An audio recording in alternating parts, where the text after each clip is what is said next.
안녕하십니까. 오늘도 주님이 베풀어 주시는 은혜 안에 거하는 저와 여러분 되시길 소원합니다. 오늘 시편은 고통 중에 올려드리는 기도입니다. 시인은 1절부터 4절까지 여호와를 부릅니다. 무려 4번이나 반복되게 부르죠. 그렇게 여호와를 부르짖는 소리는 단순한 반복이 아닙니다. 그를 짓누르는 고통의 탄식이 여호와만 부르도록 만든 것입니다. 얼마나 큰 고통을 느꼈으면 여호와의 이름을 계속적으로 반복하는 것인지, 이것은 시편 3편에서 여호와의 이름을 부르며 시작했던 탄식과도 같은 것입니다. 이것은 고대 중동의 탄식 기도에서는 등장하지 않는 양식입니다. 그들은 자신의 기도를 들어주는 신에게 자신의 탄원을 올리기 위하여 잘 보이기 위한 미사오구를 동원합니다. 이를 두고 신에 대한 아첨사라고 부릅니다. 탄원 기도는 공경에 빠진 사람이 신에게 도와달라고 부르짖는 기도인 것이죠. 자신의 신에게 잘 보이기 위한 미사오구를 동원하지 않으면 그 신이 들어주지 않을 것이다 라고 여겼던 것과 너무나 다른 것이죠. 그저 하나님의 이름을 부르며 매달리고 있습니다. 그 고통이 어느 정도인지 우리는 알 수 없습니다. 그는 수척해졌고 뼈가 떨리는 고통 가운데 있습니다. 그것이 오늘 시편에 기록되고 있죠. 단순히 몸의 문제로 또한 그치지 않습니다. 3절에서는 자신의 영혼이 매우 떨리는 상황이라 토로합니다. 어쩌면 이러다 죽는 것이 아닌가라는 생각도 들었을 정도입니다. 5절에서 사망과 수월이라는 단어가 등장합니다. 수월은 말 그대로 죽은 사람들이 가게 되는 지옥을 말합니다. 시인이 경험하는 고통이 자신이 죽게 될 지경이라는 사실을 강조하며 토로하고 있습니다.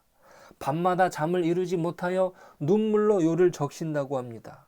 이 통증이 극심하면요, 잠을 이루지 못하는데 그것만큼 힘든 일이 없다고 합니다. 최근에 저희 아내가 대상포진에 걸렸습니다. 현재는 많이 나아져 괜찮아졌지만 정말 힘들 때는 며칠을 잠을 이루지 못하였고, 이렇게 아프느니 차라리 죽는 게 낫겠다는 생각도 들었다고 합니다. 이 고통으로 인하여 잠을 못 자는 것은 정말 힘든 일입니다. 이루 말할 수 없는 것이죠. 다른 사람은 모르는 절망과 통증, 그 자신만이 느끼는 것입니다. 그것을 오늘 시인이 토로하고 있는 것이죠. 자, 그런데 오늘 본문에서 시인은 자신의 고통이 자신의 죄로 말미암았다는 사실을 알았습니다. 그저 단순히 질병이 원인이 아니라는 사실이에요. 하나님의 징계 아래 그는 고통받고 있었던 것입니다. 오늘 이 시편을 기록한 저자는 다윗입니다. 다윗은 시편 3편의 제목처럼 자신의 아들 압살롬에게 쫓겨다니는 신세를 면치 못했습니다. 압살롬이 자신을 반역하여 죽일 각오로 쫓아왔기 때문입니다. 그것은 그가 범했던 잘못의 대가를 치르는 것입니다. 하나님께서 다윗의 죄를 묵같이 않으셨죠. 나단을 통하여 분명히 경고하셨습니다. 사무엘하 12장 9절부터 11절은 그 내용을 이렇게 기록합니다. 그러한데 어찌하여 내가 여호와의 말씀을 업신여기고 나 보기에 악을 행하였느냐. 내가 칼로 햇사람 우리아를 치되 암몬 자손의 칼로 죽이고 그의 아내를 빼앗아 내 아내로 삼았도다.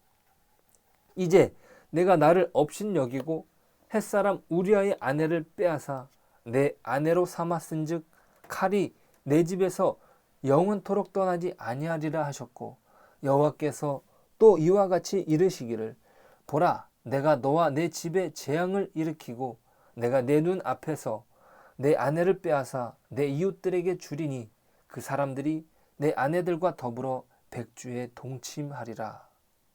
다윗은 우리아의 아내를 얻기 위하여 우리아를 사지로 내몰았습니다. 우리아는 얼마나 충성된 군인이었는지 전쟁 중에 자신의 집에서 쉬라는 다윗의 명령에도 바깥에서 잠을 자며 충성을 바쳤던 군인입니다. 물론 그것도 다윗이 자신의 간음을 숨기기 위한 전략이었지만 그것이 통하지 않자 우리아를 전쟁 중에 죽음으로 내몰았던 것입니다. 그렇게 비열한 방법으로 그의 아내를 취하자 하나님께서 벌을 내리신 것이죠. 하나님께서 말씀하셨습니다. 칼이 내 집에서 떠나지 않을 것이고 내 아내들은 백주의 부끄러움을 당하게 될 것이라고요. 그러한 하나님의 경고는 실제로 압살롬을 통하여 이루어진 것입니다. 어떠한 것도 말할 수 없는 참담함이 그에게 몰려왔을 것입니다. 왜입니까? 그가 당연히 받아야 하는 징계이기 때문입니다. 오늘 다윗은 자신이 하나님의 징계로 인하여 받은 고통을 피하지는 않습니다. 예레미야가 다윗의 본을 받아 기도했을지 모르겠습니다. 그는 이렇게 기도합니다. 예레미야 10장 24절입니다. 여호와여, 나를 징계하옵시되 너그러이 하시고 진노로 하지 마옵소서. 주께서 내가 없어지게 하실까 두려워하나이다. 다윗의 기도와 비슷하지 않습니까? 자신을 징계하시되 너그러이 하시고 진노로 하지 마시고 내가 없어지게 하실까 두려워하나이다. 이 여호와의 징계는 임할 수 있다라는 사실을 인정합니다. 하지만 그것이 전부가 아니라는 사실을 분명히 깨닫고 있습니다. 여호와를 부르짖는 이유는 무엇입니까? 여호와께서 자신을 구하실 수 있기 때문입니다. 왜냐하면 여호와의 징계는 여호와의 사랑에서 비롯되었음을 확신하기 때문입니다. 사단은 오히려 우리를 공격합니다. 하나님께서 너를 버리셨다. 그 증거가 너가 당하는 고통이다. 이렇게 공격하죠. 너는 하나님의 자식이 아니라고 말합니다. 시편 3편에서 다윗의 원수들의 공격이 이 말에서 비롯되었다는 사실을 우리는 보아야 합니다. 말은 사람을 살리기도 하고 죽이기도 합니다.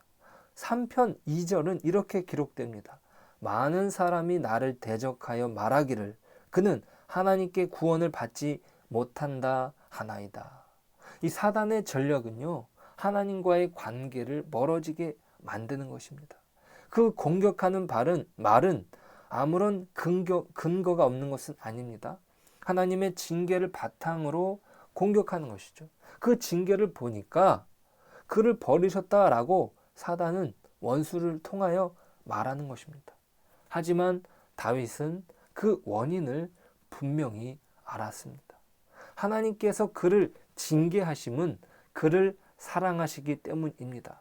4절입니다. 여호와여 돌아와 나의 영혼을 건지시며 주의 사랑으로 나를 구원하소서. 하나님께서 다윗을 징계하신 것은 그를 사랑하셨기 때문입니다.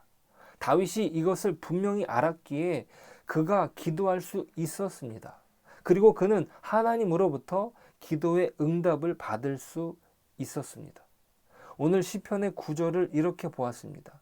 1절부터 3절은 다윗의 탄식, 4절부터 7절은 다윗의 기도, 8절부터 10절까지는 응답받는 기도입니다. 다윗은 하나님께 징계하시지만 그 원인이 자신을 사랑하시기 때문이라고 알았습니다. 오히려 사랑하는 자에게 매를 대시는 것입니다. 매는 오히려 자식을 사랑하기 때문에 들어야 한다는 것을 잠언은 말합니다. 매를 아끼는 자는 그의 자식을 미워함이라. 자식을 사랑하는 자는 근실이 징계하느니라. 고 잠언은 기록합니다.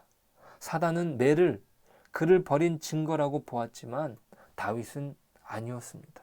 자신을 사랑하시는 근거로 보았습니다. 그러니 그의 기도는 오히려 당당합니다. 5절 말씀 보실까요?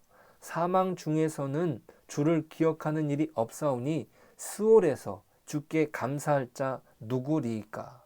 자신이 죽게 되면 주를 기억하는 사람이 없게 될 것이고 수월에 가게 되면 주께 감사할 사람이 없을 것이라고 말합니다. 하나님께서 자신을 살려주실 이유는 자신만이 하나님께 영광을 돌릴 수 있다는 당당함에서 비롯된 것이죠. 누가 주를 기억하고 누가 주께 감사하겠습니까? 자기밖에 없다는 것이에요. 그것은 다윗이 하나님의 사랑 안에서 하나님의 징계가 비롯되었다는 사실을 알았기 때문이죠. 그러한 확신이 없었다면 원수의 조롱에 무너졌을 것입니다. 내가 잘못된 일로 인하여 하나님께서 너를 버리셨으니 너는 죽어 마땅하다는 조롱에 스스로 포기했을지도 모릅니다. 사람의 양심은 때로 무섭게 작용합니다. 유다는 예수님을 팔고 난 뒤에 그 양심에 찔려 자기 목숨을 스스로 버리지 않았습니까? 중요한 사실은 자신의 잘못을 회개하고 돌아온다면 하나님께서는 다 받아주신다는 내용이죠. 왜냐하면 하나님께서는 그를 사랑하시기 때문입니다. 어떠한 잘못을 저질렀다 할지라도 그 잘못에 대한 대가를 치르더라도 하나님께서 그리하셨기에 하나님께서 다시 회복시켜 주실 수 있음을 믿고 나가는 것이 정말 중요합니다. 그 잘못에 대한 대가를 치르는 것은 자신이 감내할 부분이라는 사실도 잊지 않은 것입니다. 그리하여 다윗은 역전을 경험합니다. 10절입니다.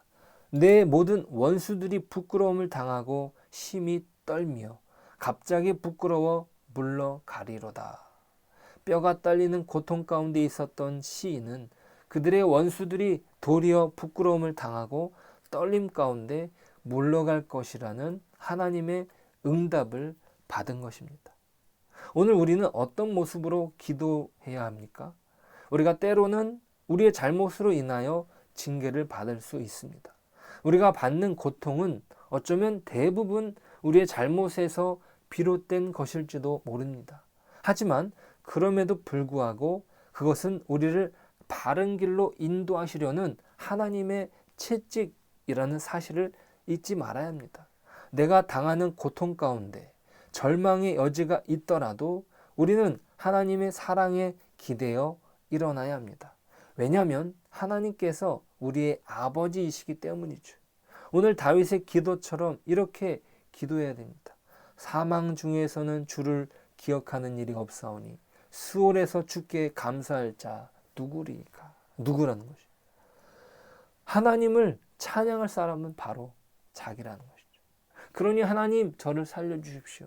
제게서 원수를 물리쳐 주십시오. 제가 회복되어 오직 하나님만을 기억하고 주께 감사하겠습니다. 주님만이 나를 회복시키시고 살리실 수 있음을 고백하는 것이죠. 주님께서 저를 사랑하셔서 이러한 징계를 허락하셨음을 인정합니다. 고백합니다. 주님, 오늘도 주의 사랑으로 나를 돌보아 주십시오. 이렇게 기도하며 나아가는 저와 여러분 되시길 축복합니다. 기도하겠습니다. 하나님, 다윗이 자신의 죄로 인하여 당하는 고통과 징계를 외면하지 않습니다.